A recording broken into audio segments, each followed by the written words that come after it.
A reading from Mark's Gospel, chapter 1, beginning at verse 21. And they went into Capernaum, and immediately on the Sabbath he entered the synagogue and was teaching. And they were astonished at his teaching, for he taught them as one who had authority, and not as the scribes. And immediately there was in their synagogue a man with an unclean spirit, and he cried out, "What have you to do with us, Jesus of Nazareth? Have you come to destroy us? I know who you are, the Holy One of God." But Jesus rebuked him, saying, "Be silent and come out of him." And the unclean spirit, convulsing him and crying out with a loud voice, came out of him. And they were all amazed, so that they questioned among themselves, saying, "What is this? A new teaching with authority. He commands even the unclean spirits, and they obey him."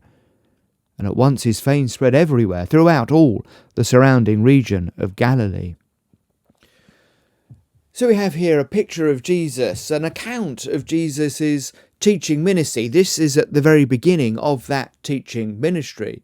He's gone into a synagogue where people were gathered to hear teachers such as Jesus, and he goes and teaches them. And the response of those who are there is an interesting one. They say, "And they were astonished at his teaching, for he taught them as one who had authority, and not as the scribes." This authority question is an important one. When somebody stands up and starts saying something, particularly in a context like a synagogue, well, the question in your mind is, well, who are you to say this? Says who? When you go into the GP surgery, you want to see certificates on the wall assuring you that the person prodding and poking around knows what they're talking about. If you're undergoing surgery, you want to make sure that the hand that is operating you is connected to a brain that has been well trained.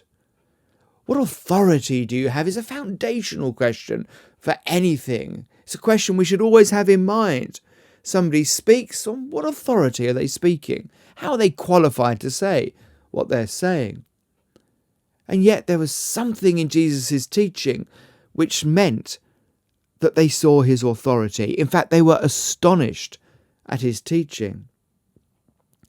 The reason for that, of course, is that he's teaching firsthand about God. He's not teaching secondhand like the scribes did.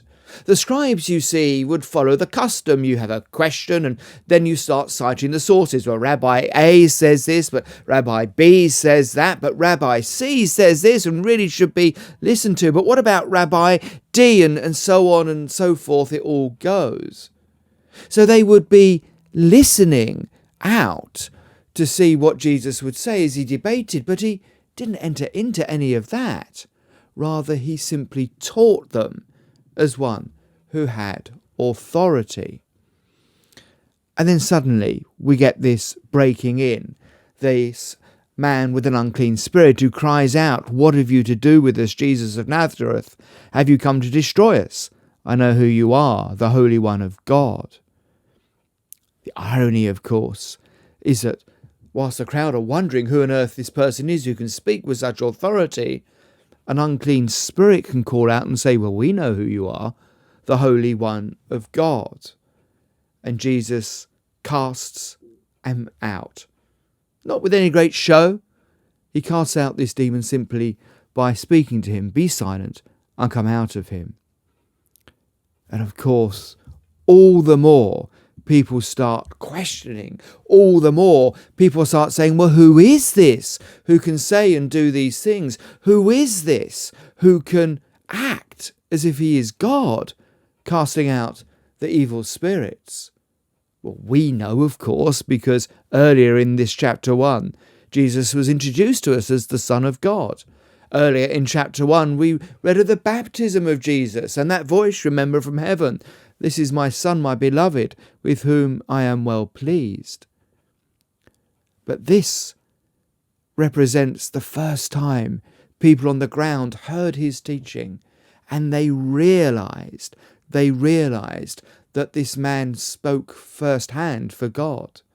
They realized as they listened to him that here was something new and direct, which caused many of them to follow him.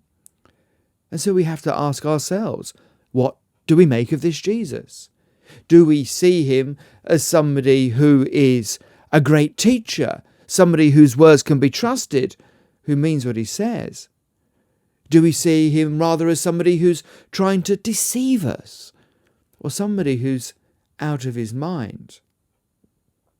Well, perhaps I might finish with some words from C.S. Lewis, making just this point. He writes, "I'm trying here to prevent anyone saying the really foolish thing that people often say about Jesus. I'm ready to accept Jesus as a great moral teacher, but I don't accept his claim to be God. That is the one thing we must not say. A man who is merely a man and said the sort of things Jesus said would not be a great moral teacher.